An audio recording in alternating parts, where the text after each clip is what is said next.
Ramayana Kalpavrksam.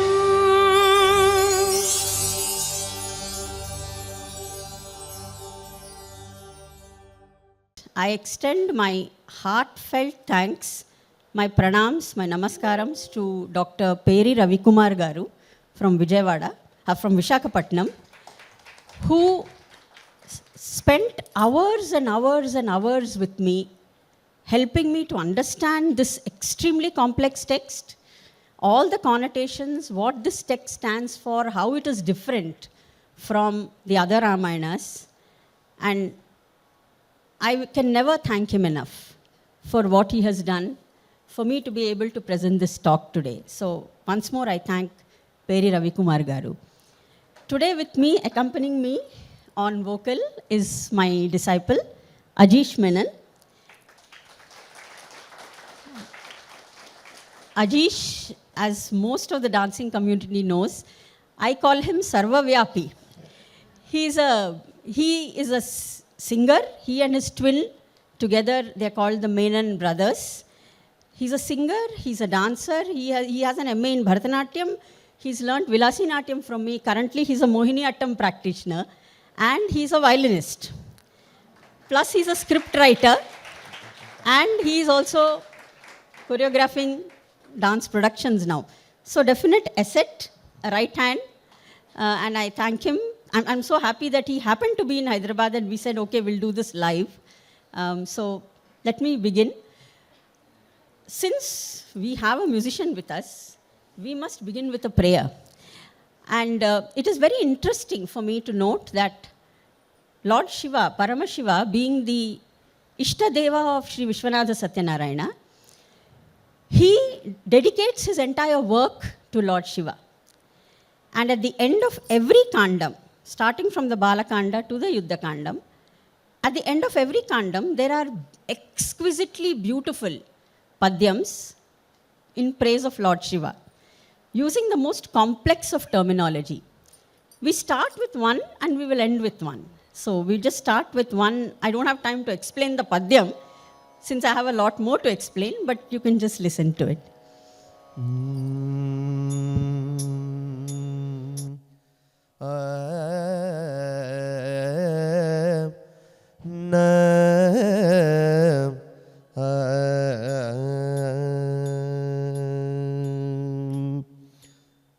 अपारसत्कृपापयोधि आत्मवस्तु सारथी उपासना समस्तसत्पथोपजीवना आकृति तपद्विषट्छटाशिरोधि तप्तलोक सेवधी कृपा प्रणीत भक्त पाप कीलिका निराकृति अपार सत्कृपापयोधि आत्मवस्तु सारथि उपासना समस्त सत्पथोपजीवनाकृति तपद्विषट्छटाशिरोधि तप्तलोक सेवधि कृपा प्रणीत भक्त पाप कीलिका निराकृति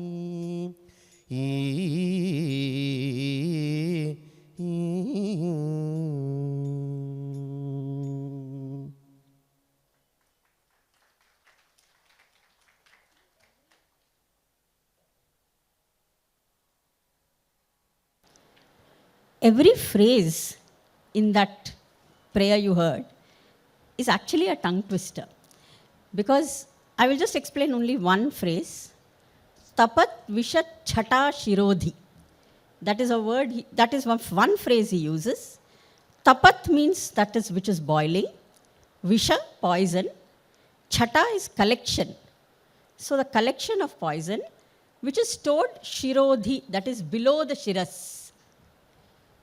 This whole thing, he has just coined one word for it. Tapat vishat chata shirodhi. This is the texture of the Ramayana Kalpavruksham. Every phrase is difficult. Every idea is elaborate and beautiful. So let me just give you an introduction first quickly before I actually go into the heart of the text. It is the only complete retelling of the entire Ramayana in Telugu in the 20th century. Lexically very dense. I will read in interest of time. Lexically very dense and complex, multi-layered, and visually very graphic. Ramayana Kalpavruksham is truly a Mahakavya, authored by one of the most revered literary giants of the Telugu land, Shri Vishwanatha Satyanarayana Garu. Our festival, of course, gets its name from this work. Vishwanatha Varu says at the very beginning of his text, Marala idela Ramayanam bannacho. ఈ ప్రపంచకమెల్లా ఎల్లవేళన్ తినుచున్న అన్నమే తినుచున్నది ఇన్నాళ్ళు. తన రుచి బ్రతుకులు తనవిగాన చేసిన సంసారమే సేయుచున్నది తనదైన అనుభూతి తనదిగాన తలచిన రామునే తలచెద నా భక్తి రచనలు నావిగాన. So he said, just for those who don't understand Telugu, just a little explanation.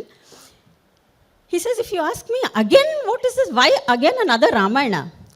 He says, I will say that people have been eating the same food and living the same worldly lives from times immemorial.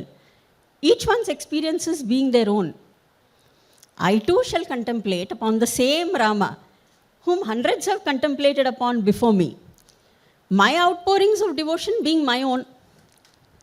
So that is how he explains why he has written another Ramayana, and a Ramayana that is so exquisite that it won him the Gyanpith Award. Most people know Vishwanatha Satyanarayana Garu for Veyi Padagalu, but it is this text that actually got him the award. And he sets about doing exactly that. He owns the Ramayana in his own unique way. And to quote Peri Ravikumar Garu again, there have been many Ramayanas in Telugu, he says, but this is truly a Telugu Ramayana. Why? Because the work appears to be set in the Telugu land. He uses references to Ugadi Pachadi, which is being served when Dasharatha is honoring his son-in-law. So it is completely set in the Telugu land. The poet also uses very freely references to Telugu usages, proverbs, customs, traditions, festivities, cuisine, villages, seasons, characters, and the very Telugu way of thinking. All this is referenced in this text.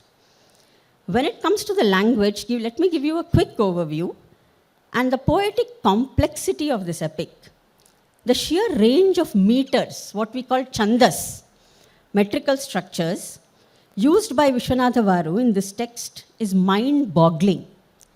Right from the Vrittapadyams, which we all know, Utpalamala, Champakamala, Mattebham, Shardulam and the others, he uses an extraordinary range of Desi chandas or Desi meters, some of which we only hear mentioned in the texts. Nobody has ever used them before.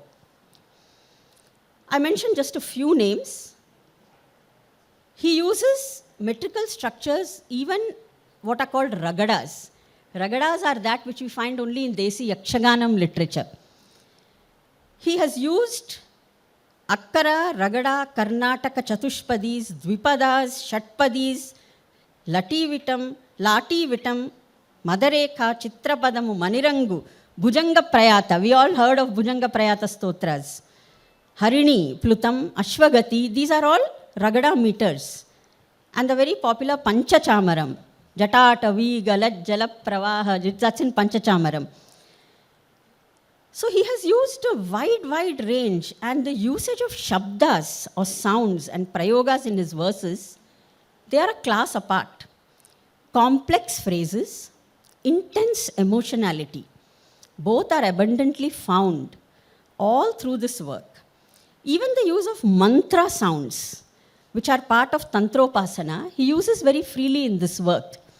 Like, for example, there is one eulogy of Hanuman in the text, in the Sundarakanda, where the poet uses these very complex terms. He says, Mangalarupa Ayya Hari Markata Markata Panchavaktra Khatvanga Mahasikheta Udharamruta Kumbha Sruni Pradipito Tunga Karambujata Tripanchanetra Sarvangada Kantahara Asuravali Mardana Bahu Maruti.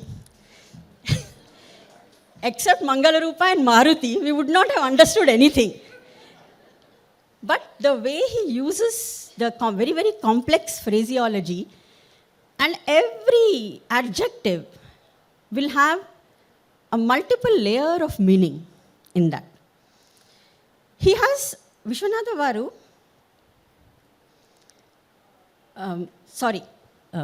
let me continue. So now there is a reference to what people have called avalmikam. That's called, while he acknowledges Valmiki and he's very deeply inspired, he uses many of his own ideas in that, while he adds to the beauty of the Valmiki Ramayanam by making some of his own interpretations. While the Telugu poet Nannaya's style was considered to be descriptive and Tikkanas to be conversational, Vishwanatha Varu uses what is called a deeply introspective style. All the characters in this work, animate and inanimate, are constantly in conversation with themselves. That is what is very interesting. Their innermost thoughts, emotions, dichotomies, challenges, victories are stunningly woven into the fabric of the text by the poet.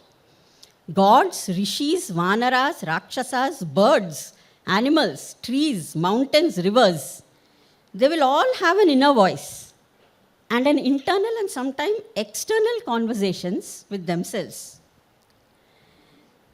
Vishwanatha Varu has a unique style of creating empathy within the mind of the reader for every kind of a character.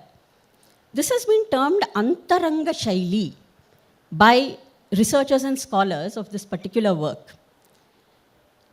He is definitely influenced by the Adhyatma Ramayana in Sanskrit and by the Gopinatha Ramayana in Telugu.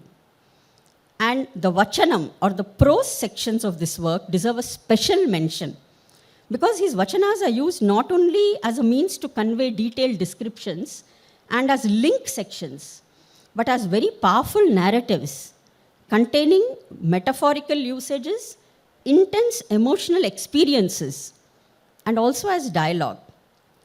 I will focus primarily on this introspective nature of this work for the rest of my talk. Sometimes speaking his own contemplations out aloud, and sometimes the contemplations of the characters. To do this, he has used the prakriya called dhvani very extensively in his work. Dhvani means verbal symbolism. That is, there is a lot hidden in the line that appears to be very simple. For an example, in the very beginning, in the Balakanda, he describes the three queens of Dasharatha. The first two lines, he describes their nature, the character. And in the last two lines, he describes their forms. Please listen to it first, then I'll tell you where the dhvani comes in this. He says, Kaushalya Muktikanta Samanakara Nali Sumitra Upasana Swarupa Vijaya Ramakara Vinayambudhi Sumitra Kaikeyi Madhusamagana Murti. Let me explain this section. So he says Kaushalya is Muktikanta herself. Why? Because she is going to give birth to Rama. Rama is Taraka. He is one who takes you across, who gives you mukti. So obviously the womb that is going to bear Rama has to be of that of Kaivalya Kanta or Mukti Kanta. So he calls Kaushalya Mukti Kanta. And he calls Sumitra as an Upasana Murti, because she is going to give birth to Seshasai, who is a primary Upasana Murti. In any tradition, if you see, he's a complete example of Upasana. Vijaya Ramakara Vinayambudhi Sumitra. Why is he describing Sumitra two times? Because she is going to give birth to two sons. So here, Vijaya Rama Akara, she is Vijaya Lakshmi. Why? Because the Sudarshana is going to be born from her. The name Shatrughna itself has somebody who will defeat his Shatrus. That is why he refers to her as Vijaya Rama Akara. And he says, Madhusama Gana Murti is Kaikeyi. Because Shankha will be born from her. So she is primordial sound. She is an epitome of primordial sound. See how beautiful is this. In the second part, he says, Kaushalya Navasharatkala Mandakini. Kaushalya is like the Mandakini or the river Ganga that flows in the Navasharatkala when the full moon is shining. She's so pristine, so pure. Sita Pundari Kambu Sumitra. Mandara Pushpambu Mahila Mani Sumitra. So Lakshmana is of very fair complexion. So therefore he is Pundarika, the white lotus. She's also Mandara because Shatrughna is also reddish in color.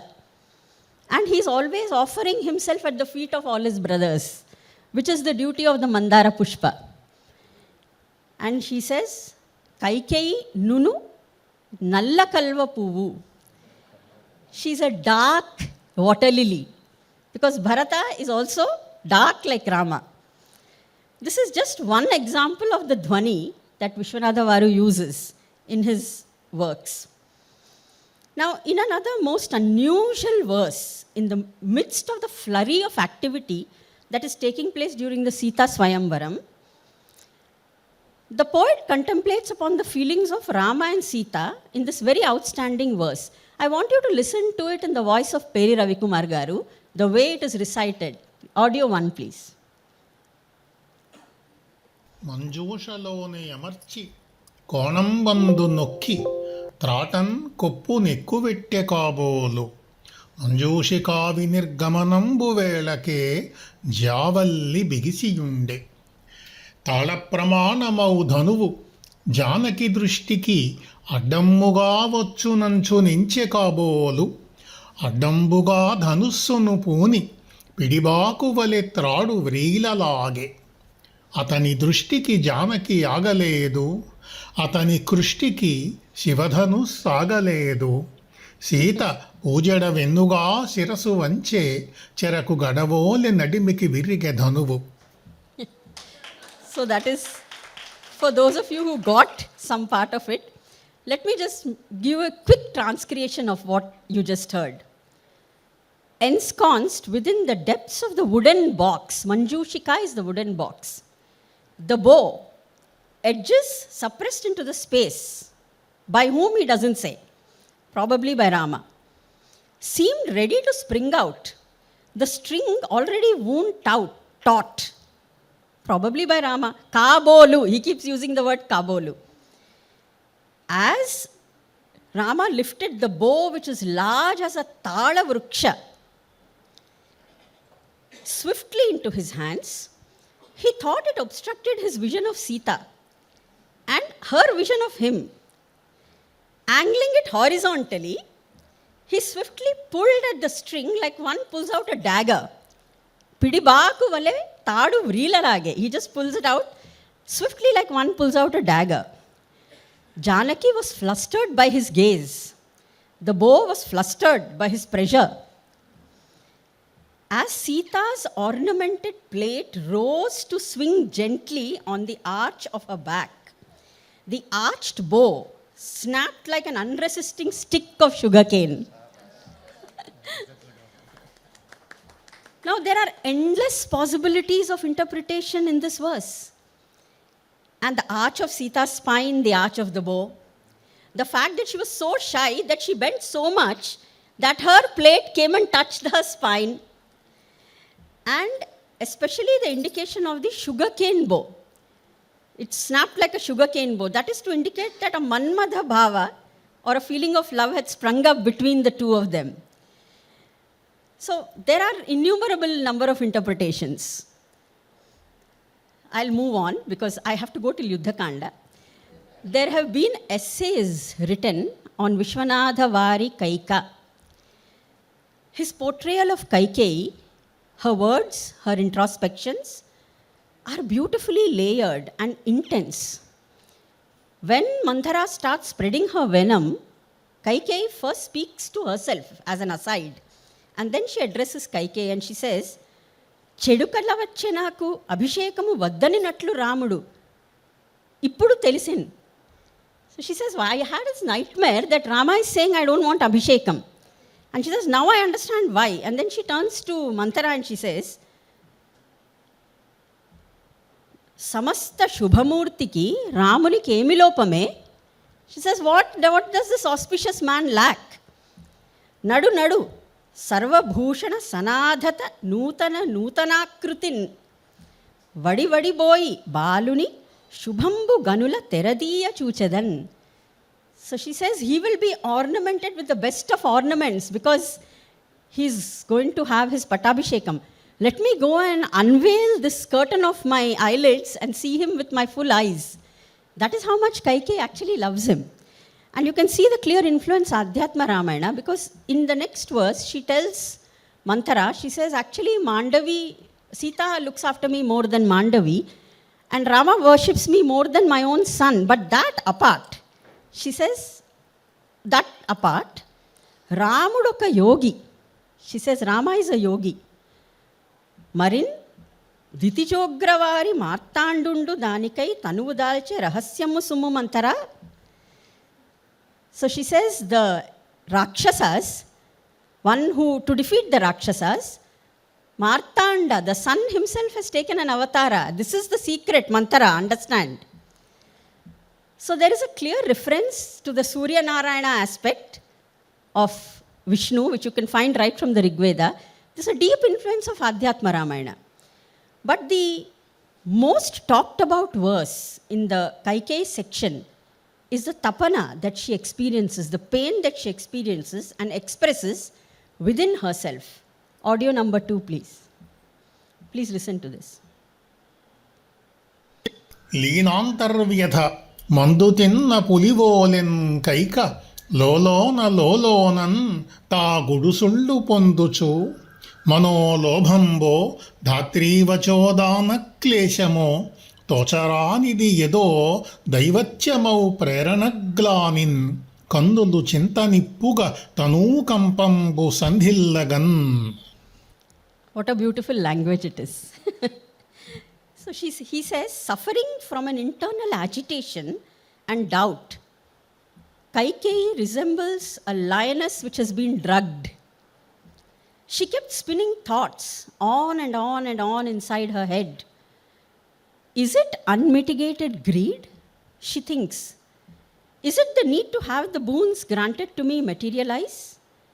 Or is it some strange divine intervention that has set these events in motion? Thinking this, her eyes burn bright as coals and her body trembles in indecision and guilt.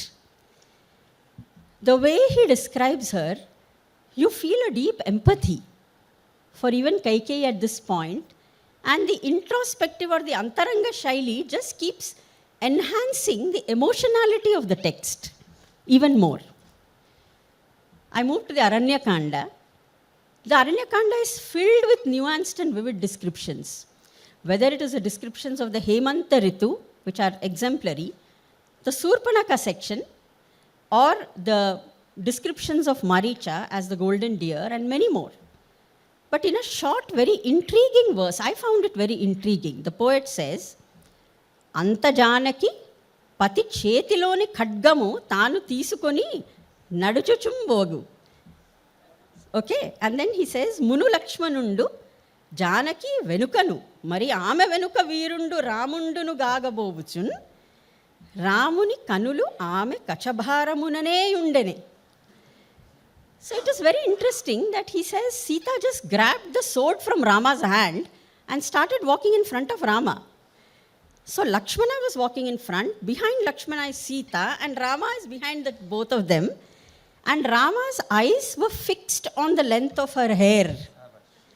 This is what the verse says. Now this is a very encoded verse in many ways, where the poet clearly indicates also that till here, till this point, the story was actually led by Rama. But from this point onwards, Sita is going to lead the story. She is going to move the story forward. Rama's eyes focused on the weight of her hair opens many interpretations. The blue-black length of her hair reflects his own body, his own color of his own body. She has held him captive in her hair, and he is contemplating upon himself and her tenacity to protect him at all times. I think Yashodip ji was talking about how Sita is such a strong, depiction of Sita is so strong in the Valmiki Ramayana. Now, this is the same with every Telugu poet. There are no meek, docile, quiet, calm female protagonists. They're all fiery, they're all passionate, they all step in tune with their lovers or their husbands. This also brings to mind a beautiful verse from the Sundarakanda, which I will of course enact for you later.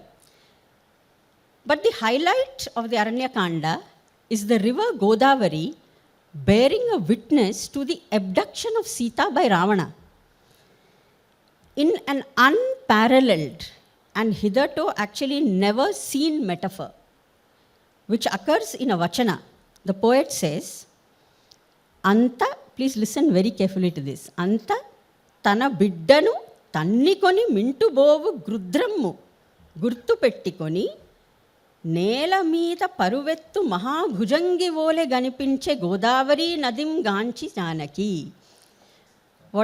Look at this power of the metaphor is so beautiful. She says, viewing helplessly her little child being snatched by an eagle as it soars into the skies. Godavari, eyes fixed upon the target, twisted, turned and writhed in desperate agony, like a large, powerful yet helpless snake. That is how powerful that metaphor is. She sees Sita being carried away in the Pushpaka Vimanam, and she's like a snake and that is like an eagle. So it is a very unused kind of a metaphor. It is not, usually don't see this. Sita's eulogy of Godavari, when she says, I'm being carried away to the south. And then she looks, there are so many complex phrases in that. She says, Bindu Bindvantara Sandipita Sukruta Sandohava Bimala Pato Nirjara. So a Nirjara or a flow that is filled with many, many pure drops of water. This is a very simple translation of it. Brundaraka Aneka Sundari Simanta Sindhura Ranjita Ambo Vahini. Look at the strength of the Telugu. Many, many divine women bathe in your river. That is why your waters are red with the sindura of all these beautiful divine damsels. And she goes on in this. And here there is, as I just mentioned before to you, the vachanas of this work are very powerful. So here in one vachana she tells Godavari, she says, Talli, మేమిద్దరమును గలిసి నీయందు స్నానమాడవత్తుమని రేపెదురు చూడకుము. Don't look out for the two of us. ఆ పుణ్యవేళ రాక్షసగ్రస్తమైనది. The Rakshasa has taken over that pure moment. But she says, two of them will come to you tomorrow. రేపు ప్రొద్దున్న అన్నతమ్ములు స్నానార్థము వత్తురు. గుర్తుపట్టలేవేమో. You will probably not be able to recognize them.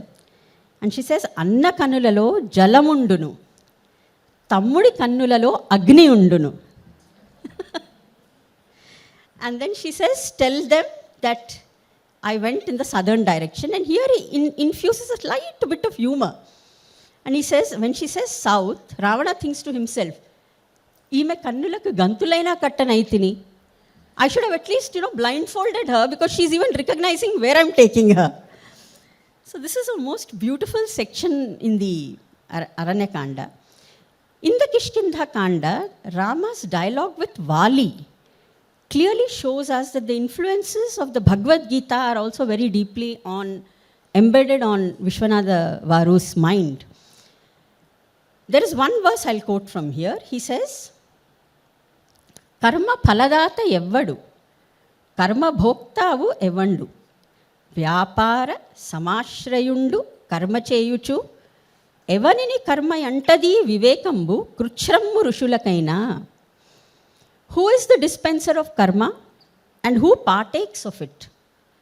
One going about their destined worldly activities knows not who is touched or untouched by karma. This perception is rare even for the rishis or highly knowledgeable ones. So you can see a bodha which Rama is doing to Vali, which is deeply influenced by how Krishna does a bodha to Arjuna in the Bhagavad Gita. But on a completely different note, in the same section, Rama, while describing Sita in his Viraha, he uses beautiful adjectives.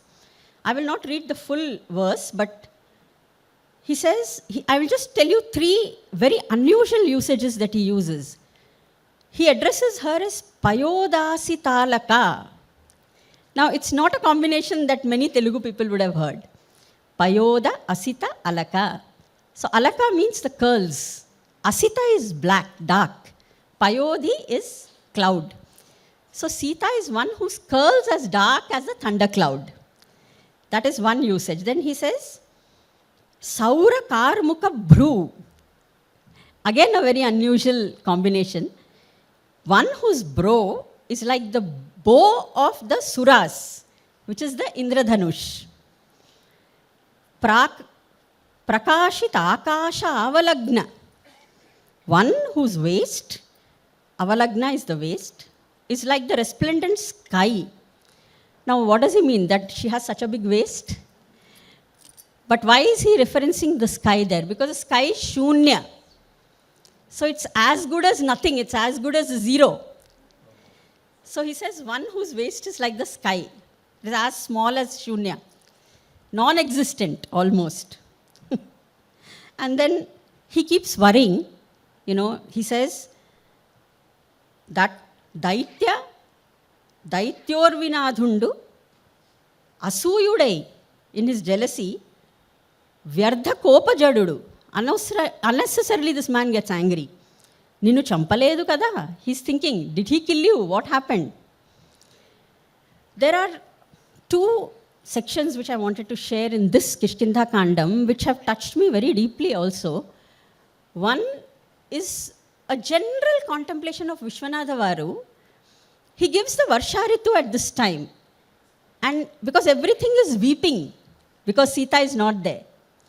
Here, he says, Anta Shabdarahita Ardharatrambula Rendu Savvadulu Charinchuchundu Urviyandu Megha Nurumula Mroyamu Minta Ramuna Anuja Vintimrota.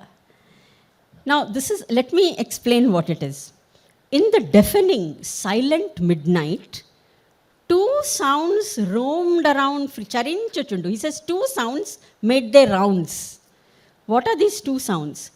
The earth resounded with the roar of the thundering clouds, and the skies were rent with the sound of Lakshmana crackling his bowstring. What a beautiful. So the sound that is being produced on the earth is actually going to the heavens, and the sound that is being produced in the heavens is actually crackling on the earth. Now, I can't even imagine the kind of mind you need to have, to create these kind of imageries.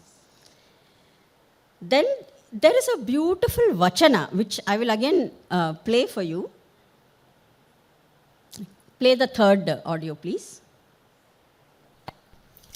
వర్షర్తువున శ్రీరామచంద్రుడు మేఘమ్ములోని మెరుపుగాంచి రావణాపనీయమానయైన సీతయంచు తరురాజిజార్చు నీటిబొట్లు సీత కన్నీరంచు నేలవ్రాలు బలాకామాల తదపనీత ముక్తాహారమంచు ప్రాదేశమాత్ర ప్రదేశపుంజీభూత శక్రగోపంబులు సీత తలలోని రాగిడియంచు పరిపరి విధంబుల ప్రలపించి సౌమిత్రి చేత స్మారయమాన యోగ విద్యాగురుండయి ఇట్లనియే. So he says, in the rainy season, Ramachandra saw Sita in the streak of lightning. As the droplets showered upon the ground from the tips of the majestic trees, he viewed them as the tears of Sita. the strings of geese landing on the ground in formation reminded him of the strings of pearls worn by Sita. The collection of glittering fireflies huddled together in the space of but a span of a palm. Now see the detailing. Pradesha matra pradesha.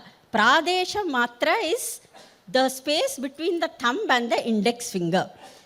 So fireflies always stick in small clusters. So he says in that much span, in that pradesha, all the fireflies glittering reminded him about the stones which glitter in the Ragidi or the Chudamani of Sita. Saying so, Rama lamented in multiple ways. And then Lakshmana turned to him and addressed him as a guru, as a spiritual guru, and reminded him of the will and purpose for which he is here. So these fine detailings of the descriptions are very, very unbelievable in this work. Now, I have another, around 25 minutes to half an hour. I'll just do one Abhinaya piece for you here now, because I think I've spoken quite a bit. Now this I want you to listen carefully, because I don't have time to explain the Abhinaya that I'm going to do. You'll have to figure it out. I can just give you a few tips. The Sundarakanda has a world of exemplary descriptions. But one padyam that thrilled me deeply were the reflections of Hanuman when he views Sita seated in the Ashokavanam. Now, I'm not going to be doing this as Hanuman. I'm going to be doing it as a narrator. But this is what he says. Please listen. Akruti Ramachandra Virahakruti. Kaishikamandu Rama Dehakruti. Sarva Dehamunanduna Raghava Vamsha Mauli Dharmakruti. Kuruchunna Vidhamantayunu Swami Pratigya Murtiyai.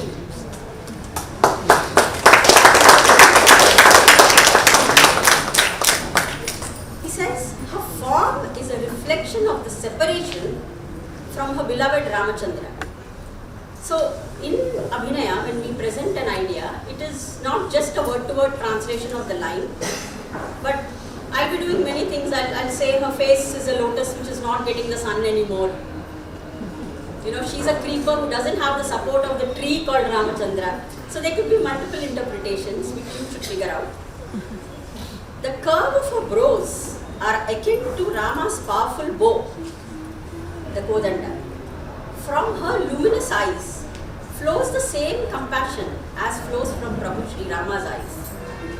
Her long blue-black mane of hair is reminiscent of the body of her Lord, resplendent and mysterious as the midnight sky. Every limb of her graceful form proclaims the dharma of the clan of Raghu. She is seated here, a personification of the great oath of Sri Rama. What is the oath? That he is going to kill Ravana and bring him back. So this is the verse. Now, the Yuddhakanda, I will enact this maybe as a finale. The Yuddhakanda interestingly begins with a Hamsa Nayavara.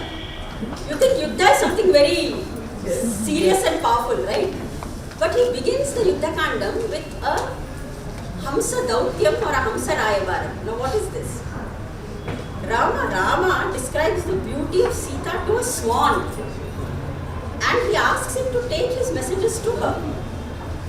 He uses lotuses as the motif here.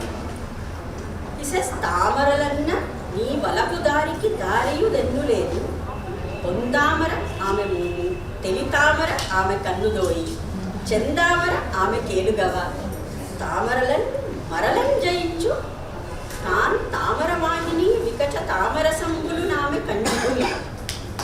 That is, lotuses cannot boast of extraordinary beauty in her presence. The orb of her face is a golden lotus. The pair of her eyes, they are pristine white lotuses. Her soft palms are stained the pink of the red lotus. Her sparkling glances defeat the fully blossomed lotuses adorning the Amaravahini or the Ganga, not a normal river, Ganga. Now, incidentally, what is interesting, what he creates, Vishwanatha Varu, here is, this swan is none other than Paramashiva. He is ferrying messages between Sita and Rama. Now, realizing this, Ravana is filled with doubt. And Vishwanatha Satyanarayana very cleverly names this section as Samshaya Ghattam. Because Ravana is in a Samshaya, is he really the incarnation of Vishnu? It's a Samshaya he has in his mind. Now again in a Swagatam, that is Ravana thinks introspectively to himself. He says, Tanaku bole talalu tarigi ichinavadu, Srushti modalu chivaridaka kanaradu, Tannu gadani, evanino tannu polu joginennukoni. One who sliced off his heads and made offerings of them. Can we find another devotee like this from the beginning of time till the end? But rejecting him, I see that he has chosen a penniless ascetic, just like himself. And then he thinks further and says, Naakante munukante bhaktudate ee nalika bandhanvayum. What a adjective! Nalika bandhanvayum is the friend of the lotuses. Then he says, Aaponnadu Shivudu దంపతుల మధ్య వార్తలందింప క్ష్మా కన్యాపతి ఇంతదాకను బహిష్శత్రుండుండే ఈనాటికి ఇందాకను వచ్చినయంత కనపడియే అంతఃశత్రుతాస్థానమే. Oh is he a more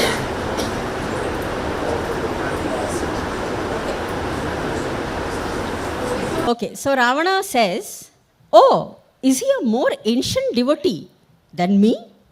This friend of the lotuses, Nalika Bandhanvayundu. What makes Shiva take up the petty job of ferrying messages between this couple?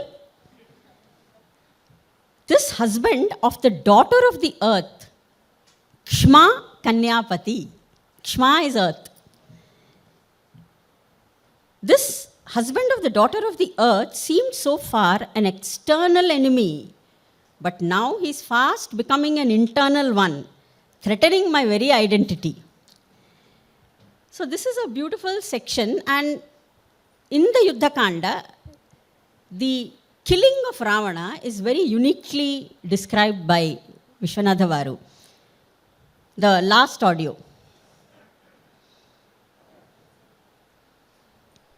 ప్రాణం వెచ్చటనుండ ఆస్థలమునన్ పట్టెన్ మహాస్త్రంబు అనిద్రాణంబౌచు త్రిశూలమట్లు హృదయ గ్రంథిన్ విభేదించే పారీణంబైన సుదర్శనం మన మహాశృంగ్నాడులేర్చెన్ మరిన్ తూణీరంబును జొచ్చె నస్త్రమును దైత్యుండుర్విపై వ్రాలగన్. So you must note this very clever usage of words. He says, where the prana is concentrated, the Brahmastram veered to that exact spot, like a targeted missile. Okay, and he says, with a consciousness of its own, it penetrated the Hridaya Granthi like a powerful Trishula. Like as if being hit by the strike of the relentless Sudarshana, blood squirted and flowed in all directions. The target successfully hitting, the astra successfully hitting its target, made its way back into Rama's quiver as the demon sprawled on the ground on the battlefield. What did he do here? The astra is a Brahma astra. It penetrated like a Trishula, and the blood flowed like it is being hit by the Sudarshana. So he has brought all the Trimurtis there together in the description of Ravana's death. That is a beautiful trick he plays upon us here.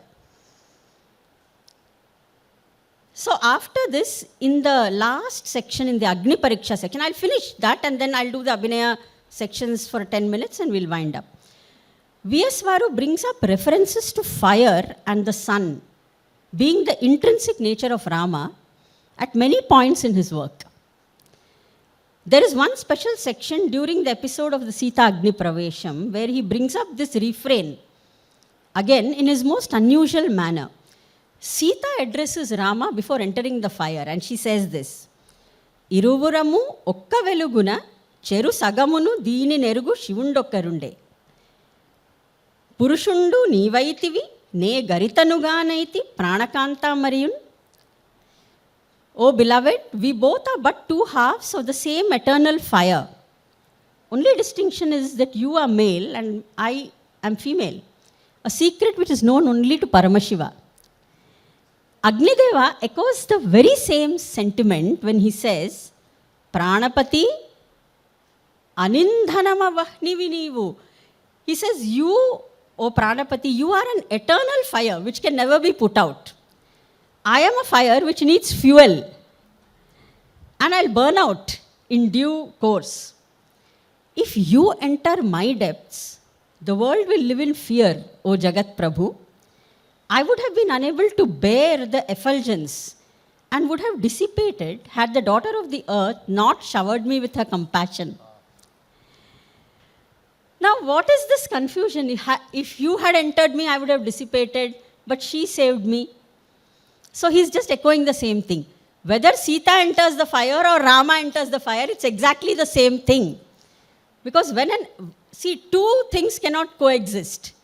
When this eternal fire is there, if he enters this fuel-driven fire, the fuel-driven fire will dissipate. So he says, only because of her compassion, I'm still burning. Therefore, he ends the section by saying, Nee sagammu ne nee karpinchiti. Nanu kshamimpumayya natha natha. Anuchu Agnidevundu antarhitundaina okate Sita nilichiyundena chata. So I think you understood that. I hand you back your other half. Please excuse my audacity, O Natha Natha. Saying so, Agnideva vanished from sight, leaving Sita standing there alone and resplendent. Now we can almost create visuals out of the words of V.S. Varu. His style is like a screenplay, unfolding in front of our eyes. An excellently crafted screenplay, actually, with minute attention to detail. Being a novelist and a story writer for decades, we can see that his style infuses this vivid imagery, replete with simile, metaphor, analogy, and paradox, even in his poetry. So now that the current has come back, I will do this one piece of Abhinaya and then we do the Mangalam and we end there. Just to refresh your memory, just for a second, let me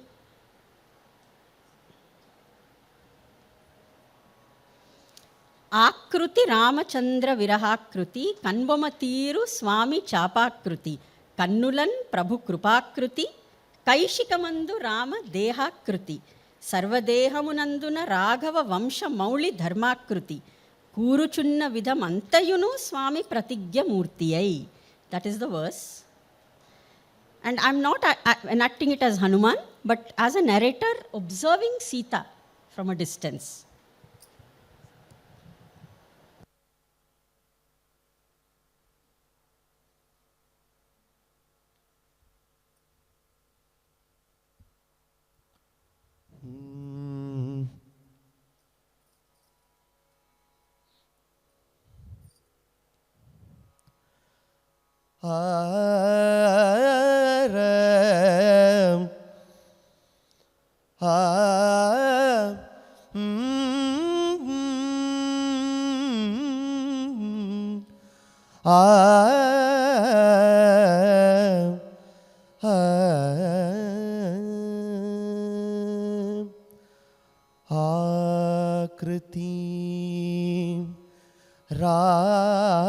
Ramachandra Virahakriti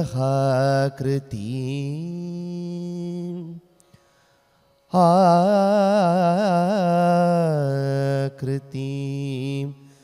Ramachandra Viraha Akriti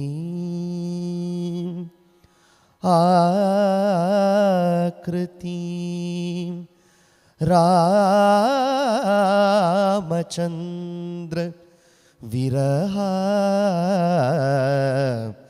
आकृति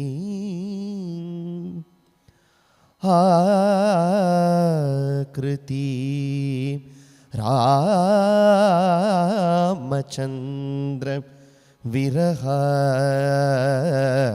आकृति कन्बोमतीरु स्वामी चापाकृति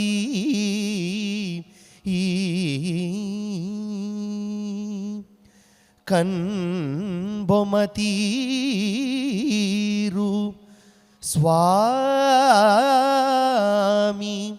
चापा आकृति कन्बोमतीरु स्वामी चापाकृति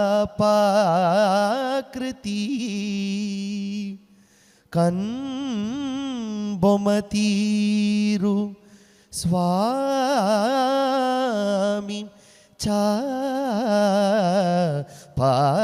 चापाकृति कन्नुलल कन्बोमतीरु स्वामी चापाकृति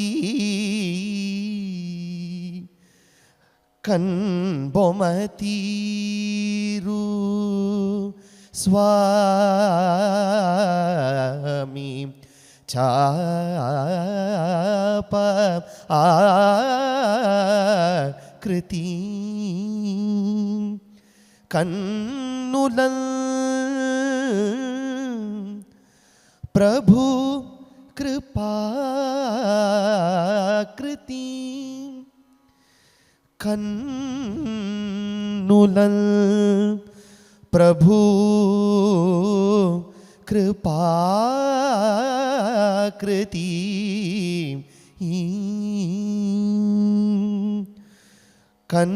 कन्नुलल प्रभु कृपा आकृति कन्नुलल प्रभु कृपा आकृति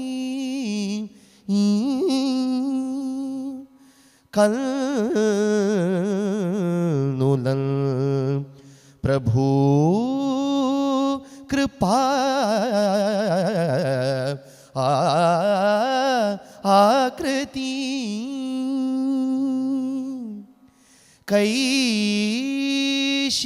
कैशिकमंदु राम देहाकृति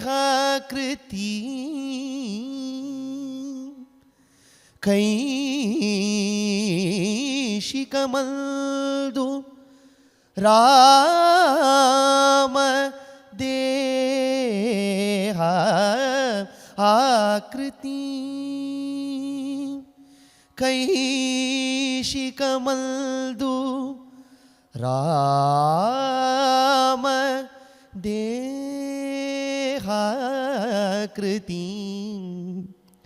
कैशिकमंदु राम देहाकृति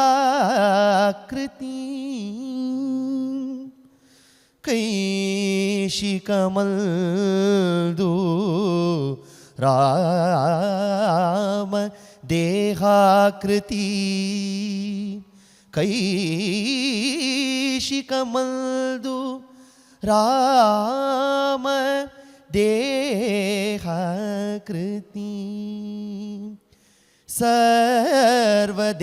सर्वदेहमुनल्दुन राघववंशमौलि धर्माकृति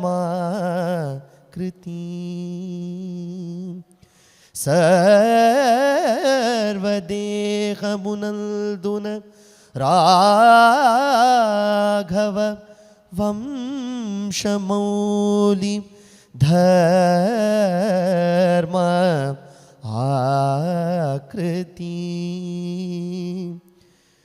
सर्वदेहमुनल्दुन राघव वंशमौलि धर्म आकृति కూరుచున్న విధమంతయును కూరుచున్న విధమంతయు స్వామి ప్రతిజ్ఞమూర్తియై కూరుచున్న విధమంతయు స్వామి ప్రతిజ్ఞమూర్తియై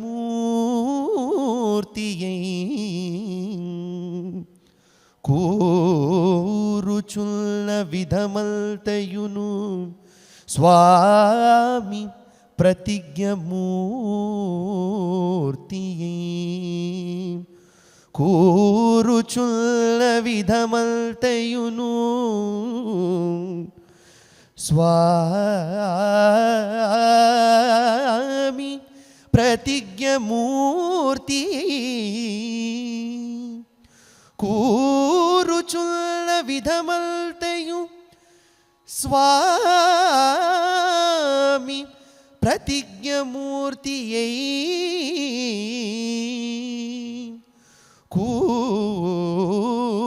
కూరుచున్న విధమల్తయును స్వామి ప్రతిజ్ఞమూర్తియై కూరుచున్న విధమల్తయు స్వామి ప్రతిజ్ఞమూర్తియై కూరుచున్న విధమల్తయు స్వామి ప్రతిజ్ఞమూర్తియై కూరుచున్న విధమల్తయును స్వామి ప్రతిజ్ఞమూర్తియై ఆ ఆ ఆ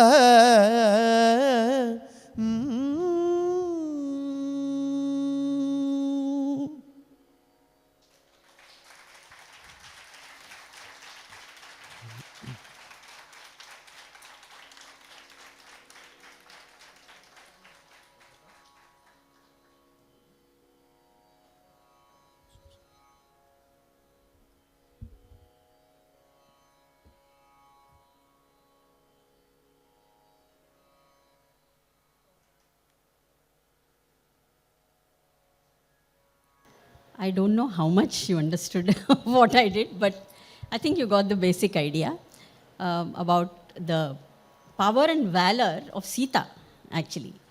And I will not do the last piece because I'm exactly an hour, it's done. But we will sing a Mangalam to Rama, and it is very interesting that he ends all his sections with eulogies to Paramashiva. And I'll just recite to you what I had been planning to do. We don't have time. But he says, Anuhya Swarupa, one whose Swarupa is beyond comprehension. Chidananda Deepa, one who is an eternally burning Deepa. Dhuni Baddha Chuda, again a very rare usage.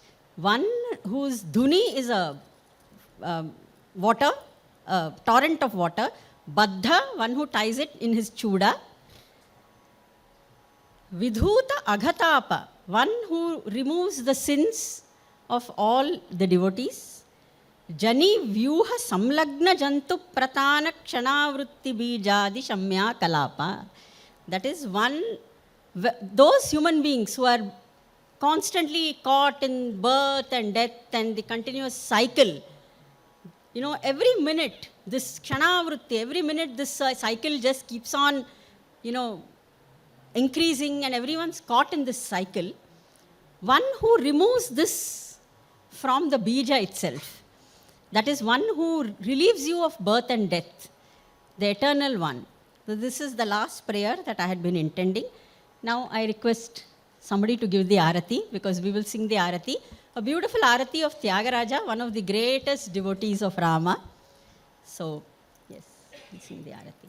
But before that, thank you all for patiently listening to this entire exposition.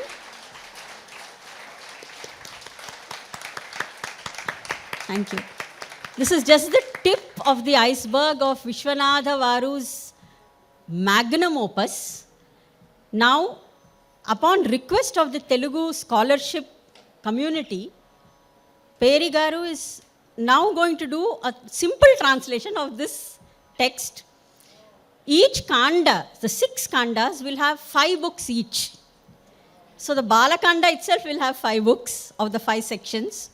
They've just finished translating the Balakanda, and we can expect 30 books. And all of you, please read all the 30. Thank you so much.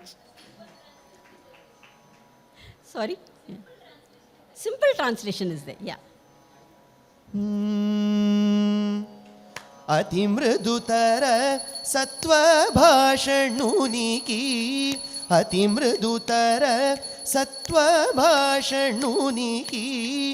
అఖిలాండనాథునికి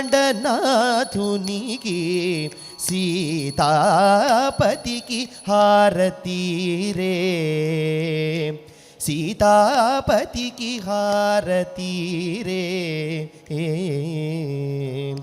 బంగారు రంగు భుజంగునిపైని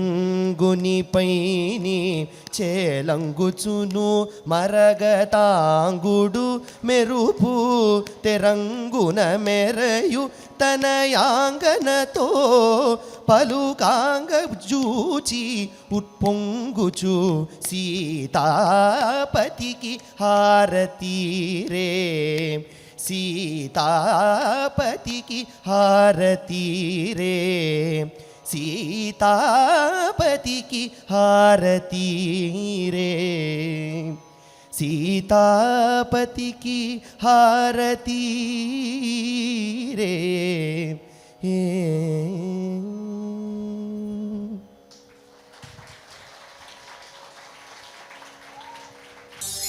Ra